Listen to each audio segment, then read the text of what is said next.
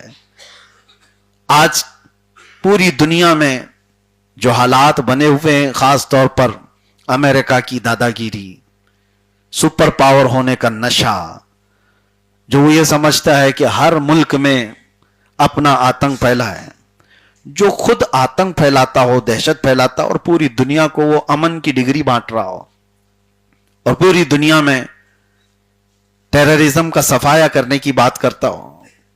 یہ کیسی حماقت ہے؟ دنیا دغلے پن کو محسوس نہیں کر پاتی یا پھر جان بوجھ کر خاموش رہتی ہے. سب کو پتا ہے، سب کو پتا ہے نہتے بچوں کا قاتل کون ہے، 70,000 لوگوں کو جھٹکے میں قتل کر دینے والے لوگ کون ہیں. فرعون کے متعلق تو تاریخ میں ہے کہ اس نے اپنی کرسی ہلتی ہوئی دیکھی، ایک خواب دیکھا تھا، اس نے خواب دیکھا تھا کہ ایک تارا ٹوٹ کر کے گرا ہے، اس کی گود میں آ گیا ہے. وہ گھبرا کر نجومیوں سے خواب کی تعبیر پوچھا کہ اس کے خواب کے معنی کیا ہو سکتے ہیں. تو نجومیوں نے بتایا تھا کہ بنی اسرائیل میں ایک بچہ پیدا ہوگا جو تیری سلطنت کو ہلاک کر دے گا. اس نے بنی اسرائیل سے ایسی نفرت شروع کر دی تھی کہ ایک سال میں 12,000 بچوں کو قتل کر دیا تھا کہ کہیں وہ بچہ پیدا نہ ہو جائے جو فرعون کی حکومت کو ہلا دے، تخت کو ہلا دے. اور اس کے بعد سال بھر جب بچوں کا قتل ہوتا رہا، لڑکیوں کو چھوڑ دیا جاتا تھا. یذبحون ابناءکم ویستحیون نساءکم، وہ عورتوں کو، بچیوں کو چھوڑ دیتے تھے اور لڑکوں کو مارتے تھے، قتل کرتے تھے. کس وجہ سے؟ ڈر تھا حکومت کو ہلانے والا، تخت کو ہلانے والا بچہ پیدا نہ ہو جائے. لیکن رب تبارک و تعالیٰ کی جو تدبیر ہے، تمہاری تمام کوششیں ناکام ہو جائیں گی. بچہ پیدا بھی ہوا. وہ کون تھا بچہ؟ موسیٰ علیہ السلام. اور اللہ نے نظام ایسا بنایا کہ قتل ہو رہے تھے اس وقت بچے.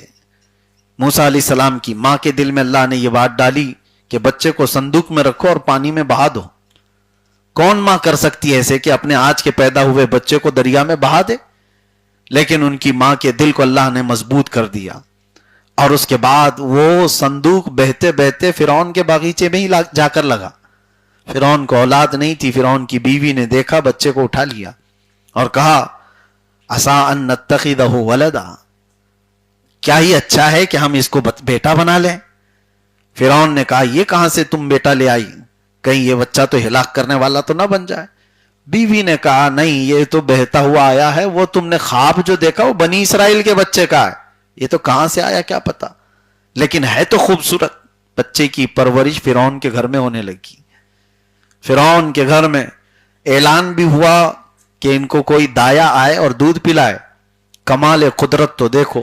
موسیٰ علیہ السلام 2 دن کے بچے ہیں لیکن دودھ کسی کا نہیں پیتے تھے. ان کی بہن وہاں کھڑی تھی، اس نے کہا ایک دایا کو میں جانتی ہوں، اس کا دودھ ہر بچہ پی لیتا ہے. کہا گیا کہ ٹھیک ہے لے آؤ، ہم جو وہ قیمت بولے گی ہم اس کو قیمت دیں گے دودھ پلانے کے لیے. شاہی گھرانے کے بچے کو دودھ پلانا ہے. موسیٰ علیہ السلام کی بہن سیدھے جا کر اپنی ماں کو لے آئی. کہا کہ یہ دایا ہے اور اس کا دودھ بچے پیتے ہیں. تو اس ماں کے گود میں جب بچے کو دیا گیا، موسیٰ علیہ السلام اپنی ہی ماں کے سینے سے دودھ پینے لگے. نظام قدرت دیکھو رب تعالیٰ کا. ان کی ہی ماں سے دودھ پلوایا جا رہا ہے، پلس اجرت بھی دی جا رہی ہے. بچے کو پالنے اور بچے کو دودھ پلانے کی اجرت بھی. اور پالا کہاں جا رہا ہے؟ وہی فرعون کے محل کے چھت کے نیچے. میرے عزیزوں، یہ کارخانہ قدرت کے جو معاملات ہیں تمہاری سمجھ سے بھی بالاتر ہیں. وہی بچہ تھا جس کا خوف فرعون کو تھا.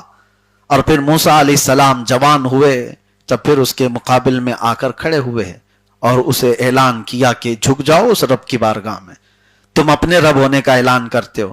پھر جو معاملات ہوئے، اخیر میں جا کر فرعون کو ایک سمندر کے پانی میں غرق کر دیا گیا. موسیٰ علیہ السلام کو اس فرعونی لشکر سے نجات دی گئی، فتح مبین عطا فرمائی گئی 10 محرم کو. اب میں تاریخ کے اس حصے سے آپ کو یہ بتانا چاہتا ہوں، ظالم جتنے بھی منصوبے بنا لے، جتنے بھی پلان بنا لے، لوگوں کو ڈر سنانے کے لیے آج دنیا میں کیا کیا کہا جاتا ہے مسلمانوں کو نروس کرنے کے لیے، تم کچھ نہیں کر سکتے، ہاتھ بھی نہیں ہلا سکتے. تم کہیں سے کچھ بول بھی نہیں سکتے. ہم وہ طاقت والے لوگ ہیں, ہمارے پاس آئرن ڈوم ہے, ہمارے پاس تھاٹ ہے, ہمارے پاس فلاں ہے. سب کی واٹ لگائی ہے تھاٹ کی. یہ تو دنیا دیکھ رہی ہے. اور میں جنگوں کے حالات پر زیادہ گفتگو نہ کرتے ہوئے صرف یہ بات بتانا چاہتا ہوں, ہم کسی کے پکش یا اپکش میں بات کرنے کی بات نہیں کہہ رہے ہیں.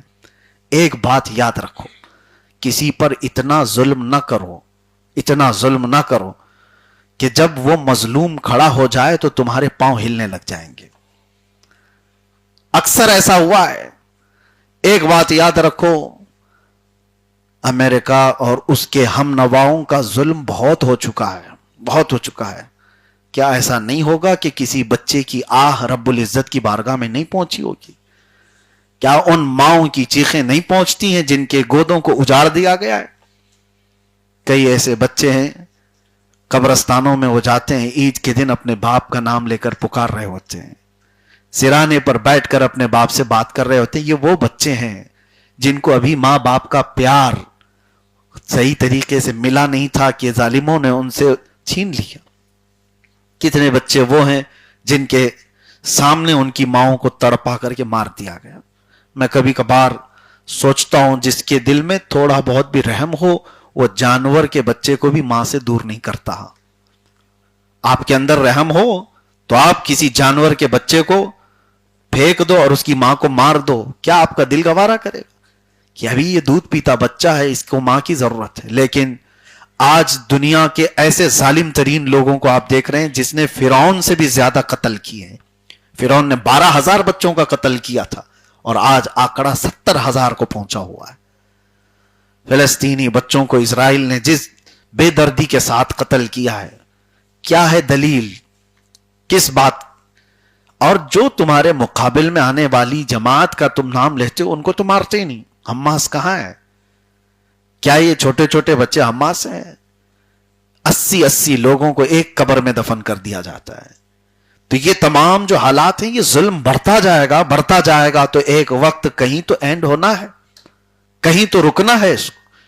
اور جب جب ظالم نے مظلوم کو ہلکے میں لیا, اللہ تبارک و تعالیٰ پوری طاقت سے, پوری ان کی طاقت کے نشے کو مٹی میں ملا دیتا ہے. اور ان قریب آپ دیکھنا زمانہ وہ انجام بھی دکھائے گا.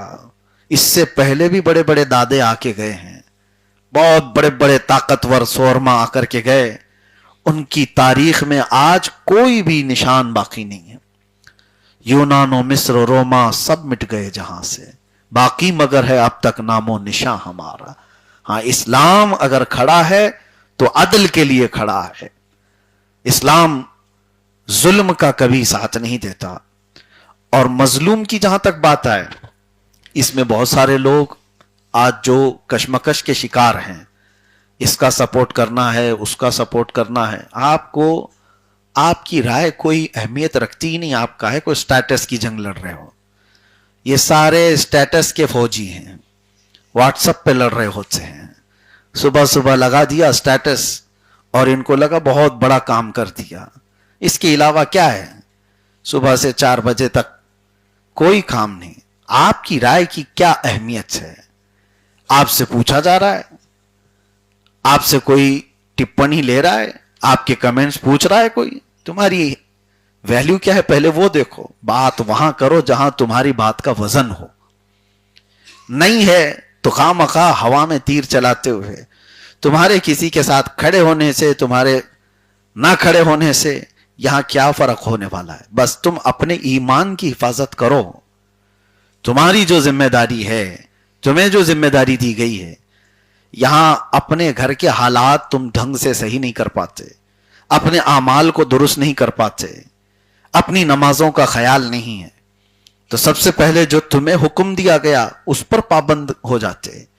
بعد میں پھر تمہاری رائے کو دیکھا جاتا, تمہارے زبان, تمہارے جملوں کا اعتبار کیا جاتا. میں نے تو ایسے ایسے سورما دیکھے اپنے, یہی سوشل میڈیا والے صبح 5 بجے تک گلی کے نکڑ پر بیٹھ کر, یہ ایسا لگ رہا ہے بہت بڑا جہاد کر رہے ہیں.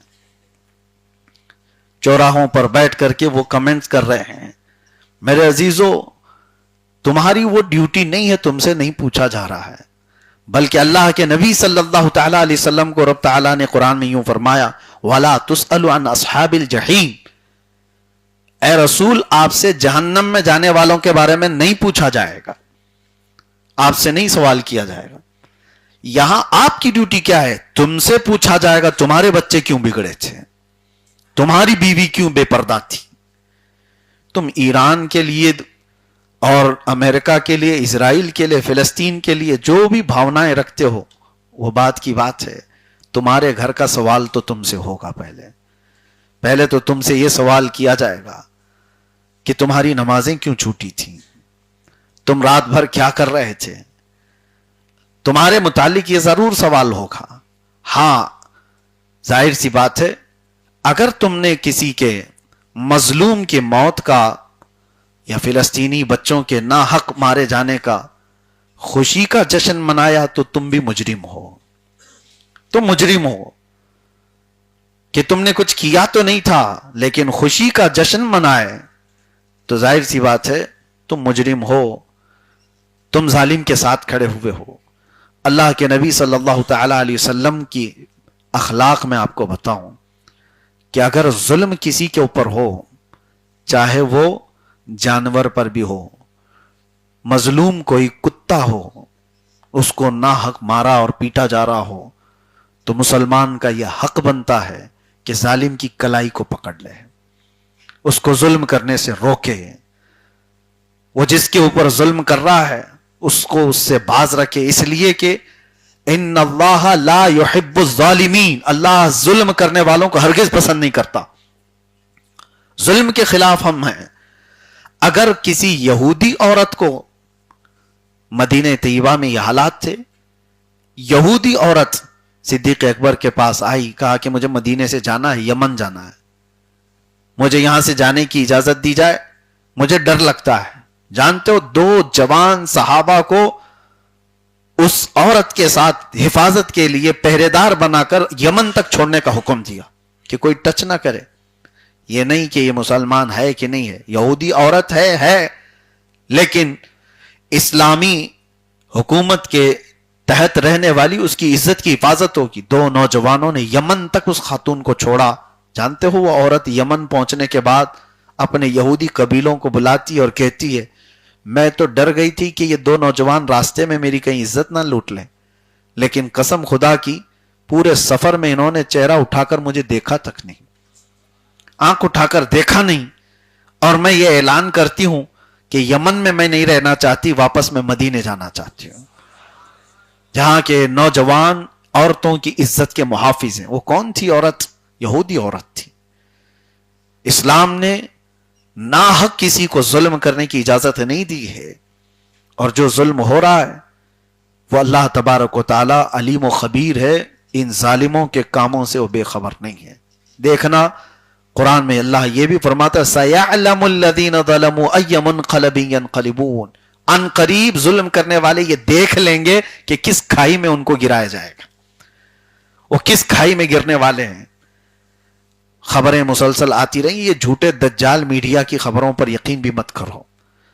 جس کی جلی ہوئی ہے پوری تمام تر فوج اور حالات, وہ کبھی نہیں بتاتا, کیونکہ میڈیا پر کنٹرول, خبروں پر کنٹرول, ساری چیزوں پر کنٹرول. لیکن کب تک کرو گے؟